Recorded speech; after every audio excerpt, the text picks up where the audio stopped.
انسانوں کے نام افزار ریحان، اتھارٹی عوام کی یا بندوق کی؟ نوعمری کی یادیں بڑی انمٹ ہوتی ہیں۔ درویش مذہبی جنون سے سرشار دیوبندیت کے بارڈر کو کراس کرتے ہوئے ریاست مودودیت میں داخل ہو رہا تھا۔ پوری طرح فکر مودودی میں ڈوب کر ہر چیز کو اسلامی اور غیر اسلامی کے چشموں سے دیکھتا اور جھانکتا۔ مولانا صاحب نے اپنے مخصوص نظریہ حیات کے تحت مغربی تہذیب اور اس کی اقدار پر تابڑ توڑ حملے کر رکھے تھے، تو اس نرالے تصور مکمل ضابطہ حیات کے زیر اثر مغربی جمہوری نظام ایک کافرانہ نظام لگا۔ دوسری طرف مولانا مفتی محمود تھے جن کا تعلق ایک ایسے قافلہ حریت سے تھا جس نے انگریزوں کے خلاف پورے متحدہ ہندوستان میں آزادی کی طویل جنگ لڑی تھی۔ اس حوالے سے ظاہر ہے جمعیت علماء ہند انڈین کانگریس جیسی ٹھیٹھ سیاسی عوامی اور جمہوری پارٹی کے اتحادی تھی، سو اس کے کارکنان کی ٹریننگ عوامی اور جمہوری جدوجہد کے اسلوب میں ہوئی تھی۔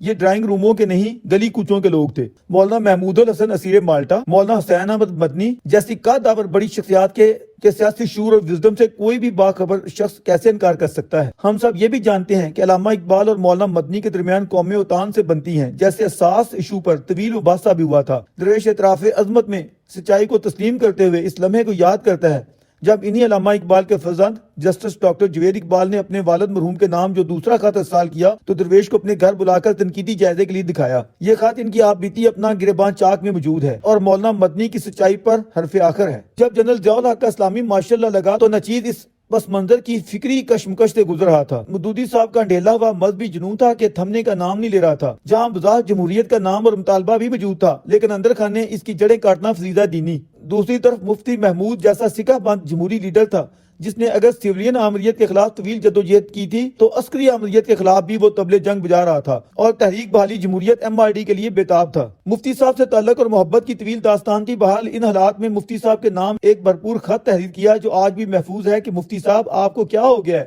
آپ اٹھتے بیٹھتے جمہوریت کا ورد کرتے اسے اپنی عبادت بنائے ہوئے ہیں۔ آپ فرماتے ہیں کہ جمہوریت مشرق سے آئے یا مغرب سے، دائیں سے آئے یا بائیں سے، ہم اس کے بغیر کچھ قبول نہ کریں گے۔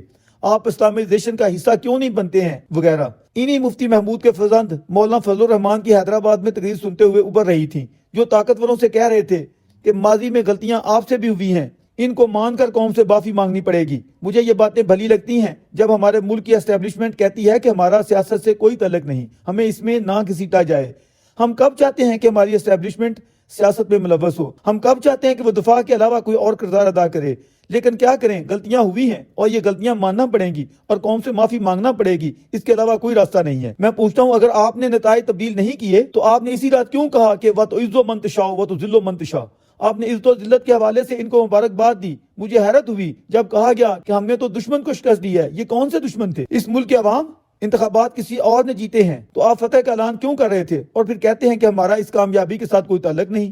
اب آپ نے عدالت کو بھی امتحان میں ڈال دیا ہے، حالانکہ جہاں آئین خاموش ہو وہاں صرف پارلیمنٹ بول سکتی ہے۔ سویلین ڈکٹیٹر بھٹو نے کہا تھا کہ میں تاریخ میں دھاندلی کروانے والے وزیر اعظم کی حیثیت سے زندہ نہیں رہنا چاہتا۔ خواہشیں جیسی بھی مقدس ہوں ان سے حقائق تو مسخ نہیں کیے جا سکتے۔ آج آپ بھی خواہش کر رہے ہیں کہ ہمیں اس دلدل میں نہ گھسیٹا جائے، لیکن کیا اس کا اولین تقاضا یہ نہیں ہے کہ آپ اپنی حدود میں رہ کر وہ ذمہ داریاں ادا فرمائیں جو آئین پاکستان نے آپ کو تفویض کر رکھی ہیں؟ تاریخی حقائق پر آئیں تو ایسی تلخیاں اور زیادتیاں ہیں کہ الامانو الافیز۔ آج اگر ہمارا حال بدتر ہے تو اس کی جڑیں اسی بدنما ماضی میں پیوست ہیں۔ یہاں عوامی یا انسانی حقوق کا احترام کب روا رکھا گیا؟ کبھی اپنے ویسٹڈ انٹرسٹ کا الو سیدھا کرنے کے لیے مذہبی جنونیت کو بھڑکا کر بے گناہ انسانوں کا قتل عام روا رکھا گیا اور کبھی دھونس، جبر اور استبداد کے ذریعے عوامی آراء اور تمناؤں کا خون بہایا جاتا رہا۔ کیا دنیا میں ایسی کوئی مثال ملتی ہے کہ کسی ملک کی 53% اکثریت نے اقلیتی جبر سے خلاصی پانے کے لیے لاکھوں جانوں کے نذرانے پیش کیے ہوں، جنہیں اپنا سمجھ کر گلے لگایا ہو، انہوں نے ہی کمر میں خنجر گھوم دیا ہو؟ کتنی تلخ یادیں ہیں اس ملک میں عوامی نمائندوں کے خون کی۔ سیاستدان اچھے ہیں یا برے، آپ کو یہ خدائی اتھارٹی کس نے دے رکھی ہے عوامی قسمتوں کے فیصلے کرنے کی؟ اگر اقتدار کا سرچشمہ عوام ہے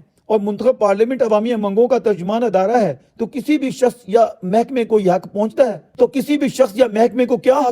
ہے کہ وہ عوامی شعور پر بوٹ یا بندوق رکھ دے؟ انسانیت کی اس سے بڑی توہین ہو ہی نہیں سکتی کہ کوئی طاقت کے زور پر عوامی تمناؤں کو کچلے۔ ایک زمانہ تھا جب دنیا میں جس کی لاٹھی اس کی بھینس کا اصول کار فرما تھا۔ عسکری طاقت کے زور سے بڑی بڑی سلطنتیں محض وجود میں آتی تھیں، پھر وقت کے ساتھ انسانی شعور ترقی کر کے اس مقام پر پہنچا جہاں ذمہ دار آئینی ریاستیں وجود پذیر ہوتی چلی گئیں۔ بلا شبہ جبر و استبداد پر مبنی سوچوں کی عمل کئی مملکتیں دنیا کے کئی خطوں میں آج بھی براجماع ہیں، لیکن انسانیت کا سفر عام ریت و جہالت کے بالمقابل تہذیب و شعور اور انسانی عظمت و وقار کی جانب جاری و ساری ہے۔ آخر ہمارا ملک ہی ایسا بدنصیب کیوں رہے؟ جبر، دھونس اور دھاندلی جس کی پہچان ہو، اپنے سیاسی مخالفین پر گھٹیا ذہنیت کے الزامات عائد کیے جائیں اور اندھے احتساب کے نام پر قومی اتحاد و یکجہتی کو پارا پارا کر دیا جائے، یوں ہم دنیا میں ڈیپ سٹیٹ کی مثال بن جائیں۔ اس سے نکلنے کا واحد راستہ یہ ہے کہ ہم اپنے سابقہ کیے پر قوم سے معافی مانگتے ہوئے آئندہ کے لیے آئین، جمہوریت، انسانی حقوق اور آزادی اظہار کی پاسداری پر ایمان لے آئیں۔